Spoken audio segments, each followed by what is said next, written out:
I think it was Sam Maguire posted an article this week, and the headline was on the lines of he's not a cheat code anymore, but on his day he's still the best. He's still the best of the best, and that was exactly what it was. I really enjoyed the Virgil Van Dijk that engages. That's got a bit of fire in his belly and a bit of a point to prove. And look, going up against Anthony Elanga as a lone centre forward is not going to be the hardest afternoon in football. But actually, by the end, you know, our knees meant to come on and be really a bully, and he goes nowhere near him because again Virgil was just in such good form. He doesn't want to smoke. No, and he's not. And that's what Virgil van Dijk has done to anyone and everyone. We've seen some of the very best attackers in world football get close to Virgil van Dijk and go, "Oh, I'm not this then." You know what I mean? I'm not winning that, and they have a shot from 35 yards, a speculative one because that's all they can do. Martinez is still running the other way. And at the time, he was banging in goals for fun, albeit in Serie A, and his Champions League record was ridiculous. But then he gets near Van Dijk and he goes, "Oh, well, that's the end of this." We're seeing that again yesterday. Like even Elanga, and it's interesting because last season, I said this to Errol yesterday, like teams came to Anfield and they thought, we give him a bloody nose, we'll see what happens. Forest just got there and went, well, I don't know what we do here. You know what I mean? And so much of that was down to the likes of Van Dijk just flexing his muscles again and saying, I've heard all the talk about all the other centre-halves, Van der Ven, Romero, you know, people like that, Ruben Diaz, etc., etc. Watch what I can do. And we're seeing that more and more from Van Dijk now. And I think yesterday, personally, was probably his best performance. You mentioned sort of our most dominant performance. I certainly think it was his. I think in terms of us, it was our most mature performance. And I think it was a performance of sort of a bit of a statement, because if people aren't talking about us as a serious contender, with Van Dijk at his best, with Mohamed Salah doing what Mohamed Salah does, and the engine room purring again, we have got to be in that conversation. He's just brilliant at football, and he is, as mentioned, he's still a physical specimen. And there is a little bit of that where I wonder last year, you know, obviously inevitably he came back from the injury and we were all a bit taken aback by how much football he ends up playing. Last season was a bit of a knock on, and he even said it himself, you know what I mean? He played too much prior to that. Maybe he wasn't ready for it. And it looks like he trusts his body again. So actually, because this is the thing about being the man at the top of the mountain, being the king, you don't want to embarrass yourself. You don't want it, you know, to try and it not be there and get made a fool of. It actually looks like he backs himself. He's looking to go, I can go and push myself because I know I actually got the reserves. I've got it, and it was a timely reminder for us, and not just as Liverpool fans, but for wider football fans in the Premier League, that, you know, write him off. Write him off, because we know what we've got in Virgil van Dijk. And I've likened it in recent weeks to when he was at his best. If you're playing FIFA, you're talking he was a 91, 92 plus centre-back, do you know what I mean? When you'd get him in your ultimate team. He was.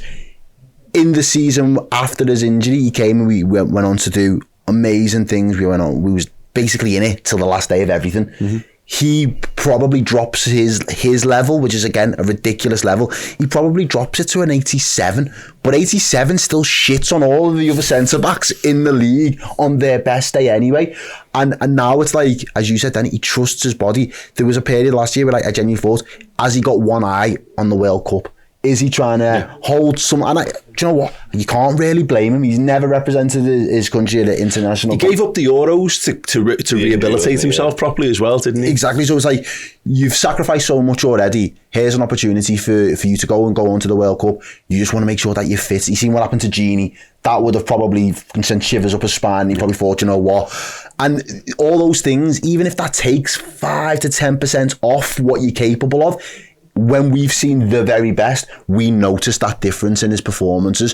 Whereas now, 12 months on from that, you're right, mate, 100%. He trusts his body again. So he's happy to do the things in the past where he would probably shepherd somebody, or he'd try and stand off and he might turn and he might look on an awkward angle, and we're thinking, that's not really Virgil van Dijk. Now he's back to being exactly what he was, what we knew we was always going to get from him. And he looks, especially with the leadership role he mentioned earlier about the huddles, and then bringing those things back and bringing them back into, obviously, from the Celtics days, and he wants that with Liverpool Football Club now that he's a captain. You've won everything as a player with us, great. But what do you want your captaincy? What do you want that legacy to look like? And how you can't just coast. Henderson couldn't coast just being a captain for us. Some parts of his game had to go up some sort of level in order to not only warrant the respect of the team, but the respect of the wider fan base. Virgil van Dijk's got a new challenge in that sense, because from a player's perspective, he's won PFAs, he's won Players of the Year, he's won competitions, he's got all the accolades, he's got the team honours. But now as a captain, you've got a fresh start to kind of create a new extra legacy for yourself. And I think this was what, as Dan was saying, was his best performance in doing that. But again, I think that could be the standard bearer for him going forward now, to say, well, this is the level that I am back to performing at, and I want to maintain that, because if I'm at that level, I'm the type of player that can drag other players up to play up to the next level, especially in that defensive line. I think that's really important again, and the captaincy is a big part of it. Look, Jordan Henderson's been at Liverpool for 11 years, 12 years, whatever. Prior to that, he wasn't not the physical specimen that Van Dijk. He wasn't the supreme. He's just a god tier footballer. Ultimately with Van Dijk. But sometimes you get with that is that you do just I'm so good. You can get by on your order or get back on just moving it around. You don't have to go flat out. You don't have to test yourself on a daily basis. Whereas Liverpool's skipper, the benchmark has been set on what Henderson did there. But also, Chloe, there's a bunch of new lads coming into the team. Everyone's pulling in the same direction. Everyone's running harder, running longer, running as fast as they can for as long as they can.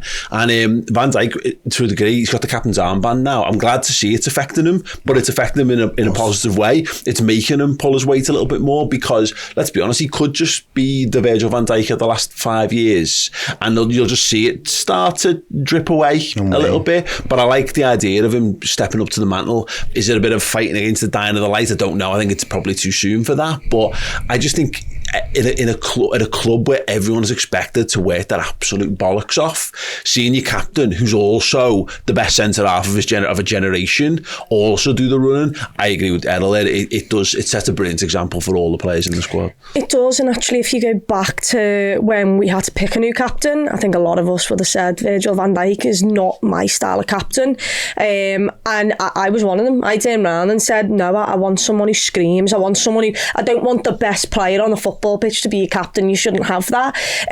But you've got the mixture of Liverpool having so many good players and Virgil van Dijk just being one of them. And I do think his captaincy has took him to a new level. He has so much responsibility now. He floated about a pitch knowing that he was the man and that he was the best. And now it's more like, no, actually, I want everyone else to be on my level. I want to win things. And also, the captain's armband for Liverpool, it's an unbelievable honour. Like, you are the captain of Liverpool. Look at the captains of Liverpool, the previous captains. They've lived up to expectations. And the thing about Jordan Henderson was, he wasn't the best footballer on the pitch. He wasn't. But he did everything else that made him an exceptional captain for Liverpool Football Club. Now you've got someone who's unbelievable on the pitch, and his leadership skills are coming through. You saw it with the huddles, but you saw it yesterday when Diogo Jota went to pick up Luis Diaz's top. Virgil van Dijk walked over with his arms around about 3 players, and they were all clapping. And it was it's the solidarity. It's we're one. And if someone wants to come for any of my players, they're going to come for me first, because I'm going to stand up for every single one of them. And I love that. I love the fact that I think he can go back to that level where he was, because, like you mentioned, he was absolutely brilliant. And even now, like, I've not seen that pace from Van Dijk in a while. Sometimes he's just not cared to do it looks like, but he was bullying people. It was in the second half, and I think they had one down the Kop end, and the lad goes to get past him, Virgil van Dijk just shoves him out the way, and the Kop physically laugh, because that's Virgil van Dijk, lad. No, you're up against. And to get that order back would be boss as well, because he is one of the best centre-backs I've ever seen. Do you think that's a bit of a masterstroke from Klopp there, in a way, to be like, how do I incentivise this lad to get back to his peak best? Because he's done it all. He's won it all. I can ask him to train harder and all those things, but if there's something that's going to drive him on and spur him forward, adding that armband and everything that comes with it. I think that's a really interesting idea, because, like, Salah could have had it. Yeah, do you know what I mean? Could have give it to Salah, but do you get more from Salah? I don't think you do. No. You know, Salah's just like that. And again, this is a bit of a style issue sometimes. You know, of like that's how Van Dijk carries himself. But I like the idea of him picking up, you know, chopping a bit of wood for the team every now and again. The Salah does that. You know, but in how Virgil plays, there aren't many situations where he has to kind of firefight too much. He's got his other guy doing that for him, but he looks like he's actually relishing. It's funny, but I see it with so many of Liverpool's coaching staff. Like we had John Achterberg in here a year or two ago, and like he stayed dead late having a chat with us about all kinds of stuff, and then he like bounded off across the car park to his car because he had to crack on with the rest of the day. But he's just one of those people who's got a spring in his step. He loving his life, loving his role. They're all like that. And Virgil, actually, you wouldn't necessarily associate him with that, but actually, you know, someone said to him, there's not many years left of this, mate. So, you know, go and pour it out. Go and enjoy. Go and give what you can at the highest level. And if the armband's helping him get that, then that's, you know, Klopp's never really, I don't think he's ever really valued the armband in a massive way. He's put it on all kinds of different people. But if he's tactically put that on Van Dijk and it's helping to get that extra few %, then yeah, it is a bit of a masterstroke. The other thing is he's captain of his national team, and I've never seen anyone criticise their captain more than the Netherlands do. They literally bully Virgil van Dijk. He's your captain, and all I ever hear is criticism of that man, even though they've got... I think every nation does that, don't they? Yeah. Like Andy Robertson has that for Scotland. And all I don't see it as much though, like professional football. Unless it's Harry Kane and they just love you all. Yeah, and don't forget Rafael van der Vaart, absolutely. Wesley Sneijder, all of them just come out. So I also think him being captain of Liverpool, where he's literally adored, will help him as well, because he has the fans supporting him no matter what. There is the last thing, and this is just, you know, we mentioned the other players around the Premier League, the other ones who every year there's a new, this guy is the best centre half in the Premier League. Yeah, Laporte. Remember when it was Laporte? Harry Maguire. What's Laporte doing these days? Anyone? But yeah, there's always a new one. But it feels a little bit like, who gives a shit?